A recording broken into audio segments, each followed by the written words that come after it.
Hello and welcome back to Deadmoose Gaming, and today we are back with World of Tanks. It's been a while, hasn't it? The last World of Tanks video I uploaded was over 2 years ago, in April of 2018.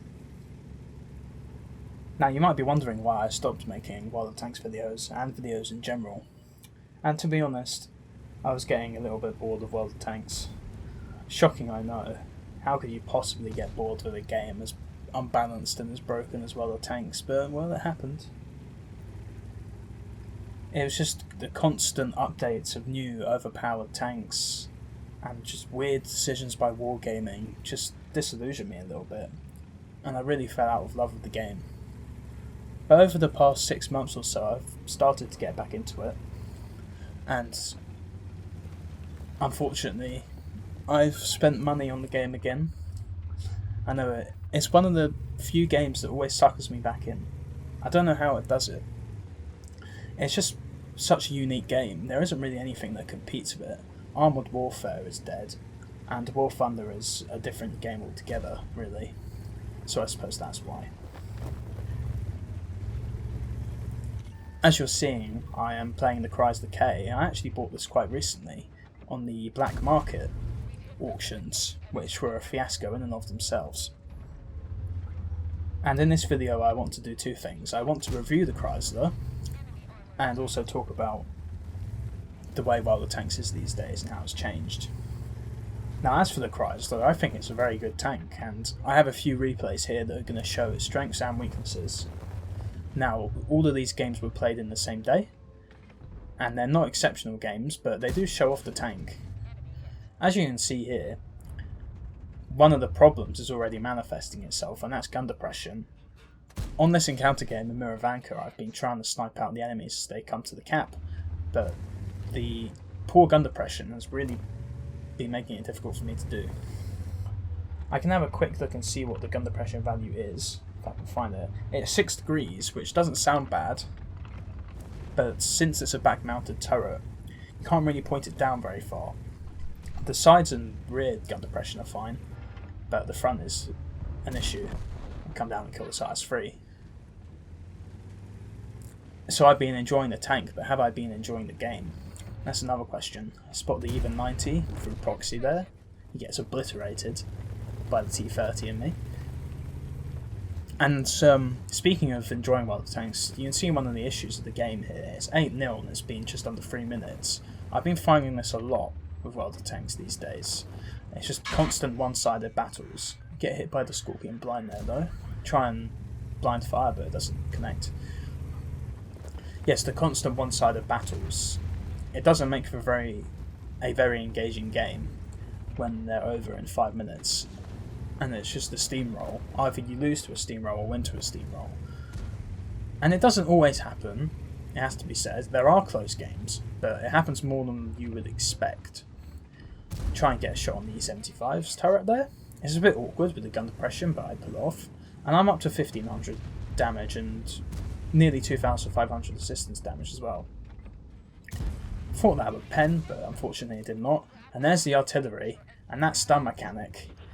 Well, they said the artillery doesn't do that much damage anymore because it has stun, but that was 500 damage without the fire, and it's still quite punishing.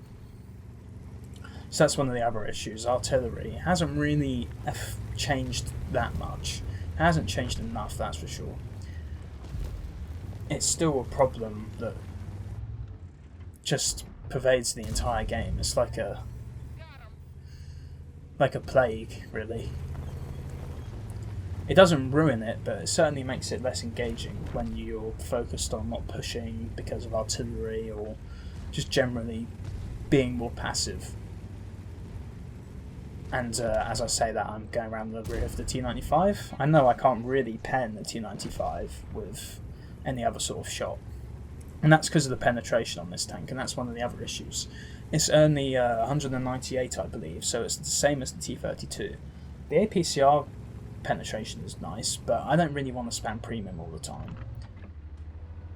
And to be honest, there are things you can do in the majority of situations to mitigate that.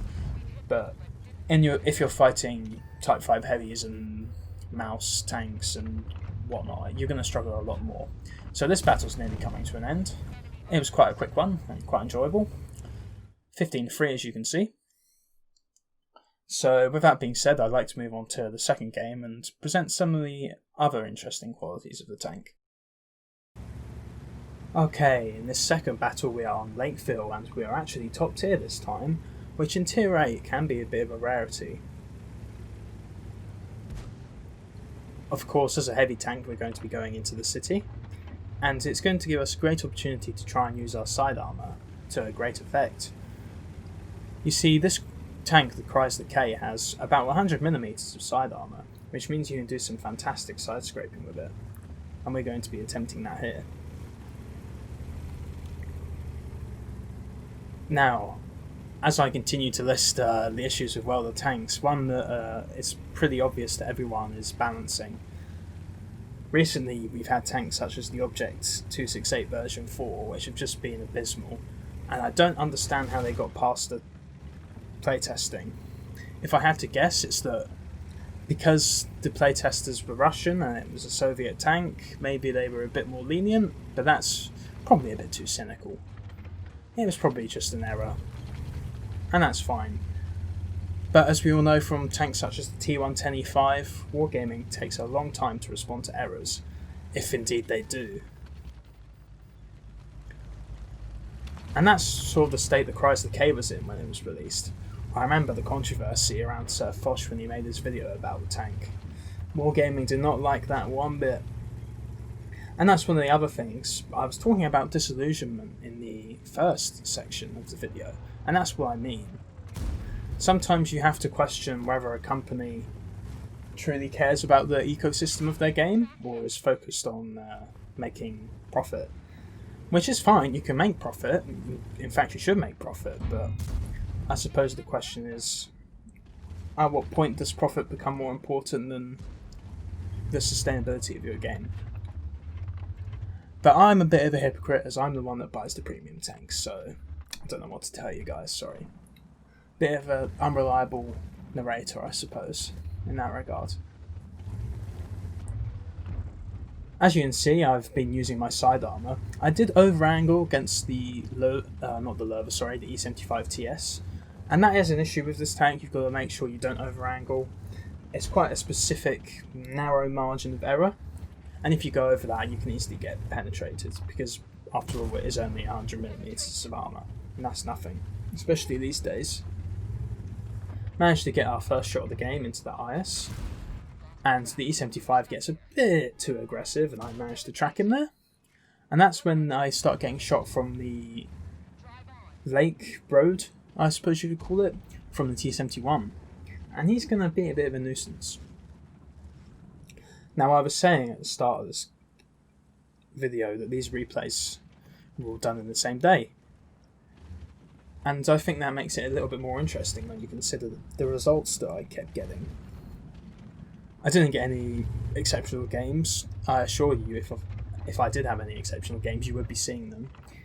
I've got to make myself look like the supreme welder tanks player, haven't I? That's how the game works.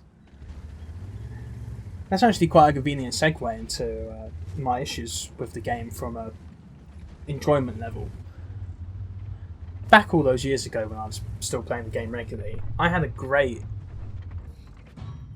fascination, I suppose you'd say, or fixation even, on WN8 and XVM.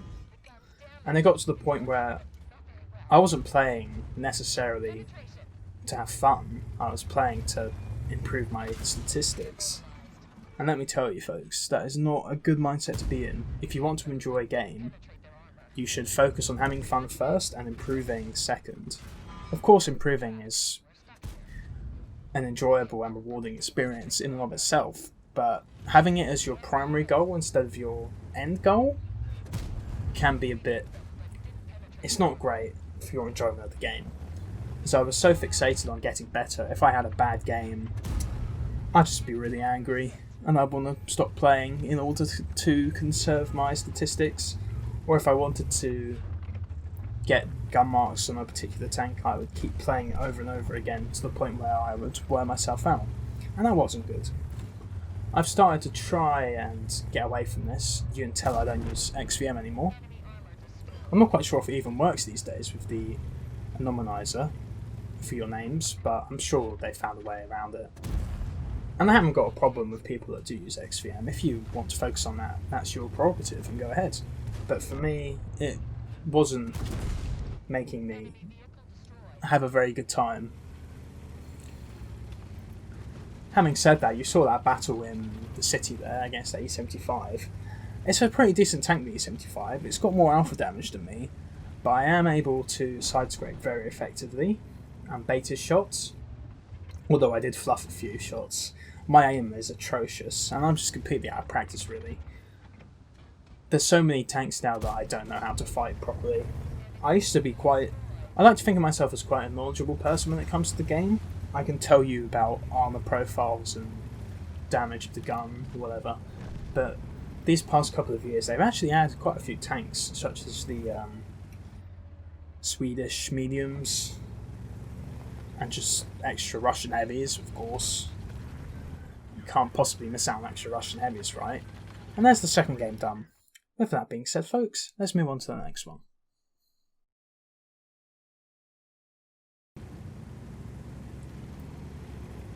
For this last battle, we are taking a trip to mines.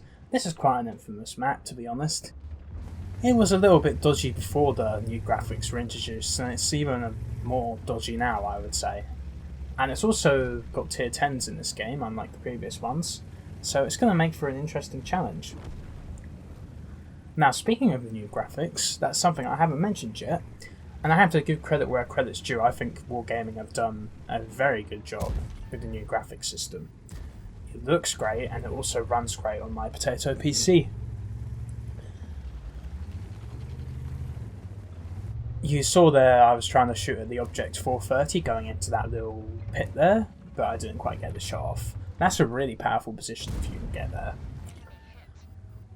I managed to feather a shot through the gap in the rocks here against that 50 TP, and I don't believe Polish tanks were in the game the last time I made a video, so that's a whole new tech tree, and the Italians as well, I believe, went in the game. So there's a lot of new content that I haven't really properly delved into yet. And I do want to be clear that Wargaming has done a lot of right.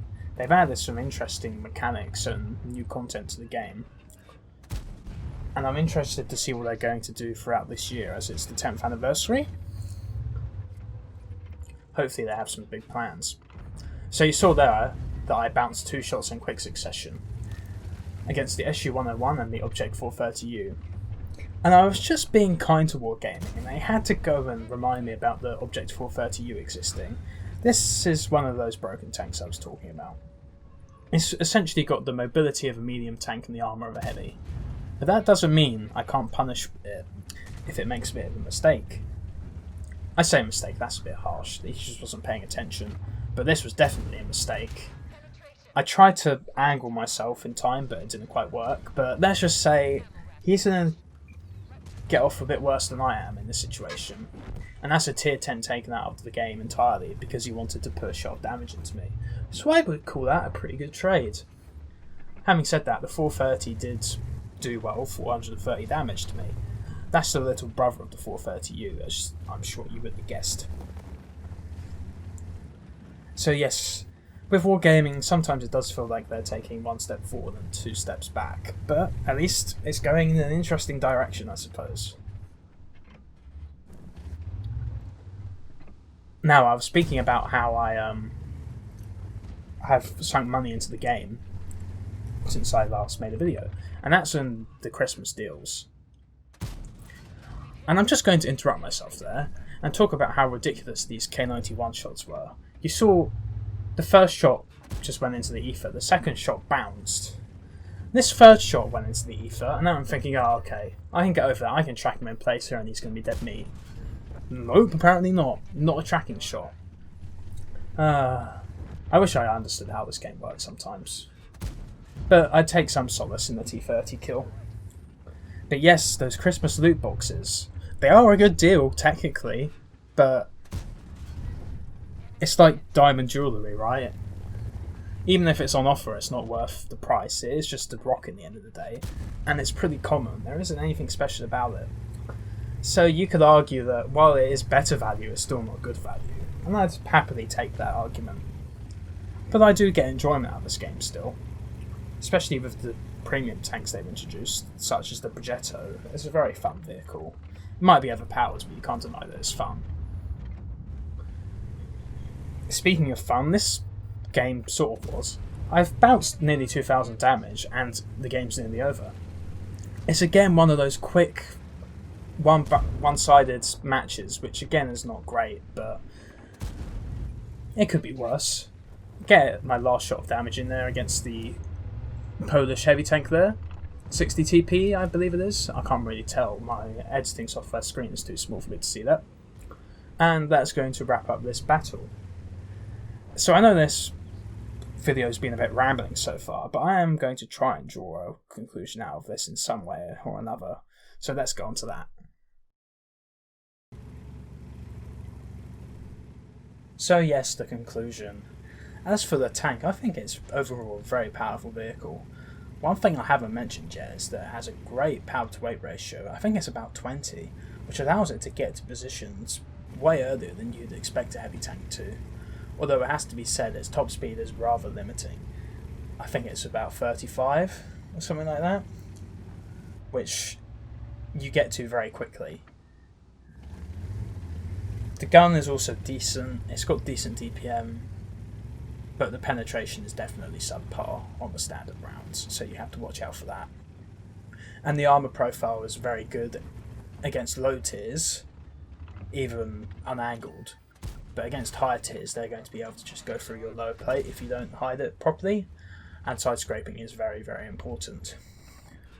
But as for the game itself, it's always been a mixed bag, but I think it's been more of a mixed bag now than ever. For the pros, we have a great variety of tanks now. Interesting new game modes such as Frontlines really add variety to the game where it's desperately needed. But then there's the physics with the soapy rocks, and it makes it very awkward to play as you just get flipped over for no reason, and a lot of the tanks are unbalanced, and I think artillery is still in a bad position. And don't even get me started on wheeled vehicles. They were a mistake, let me tell you. So thus ends my ramble. I hope you guys got some sort of enjoyment out of it. If you do have any interesting replays from World Tanks, please let me know in the comments below the link to them on World Tanks replays, because I would love to comment on them. With that being said, thank you very much for watching, and I'll see you next time.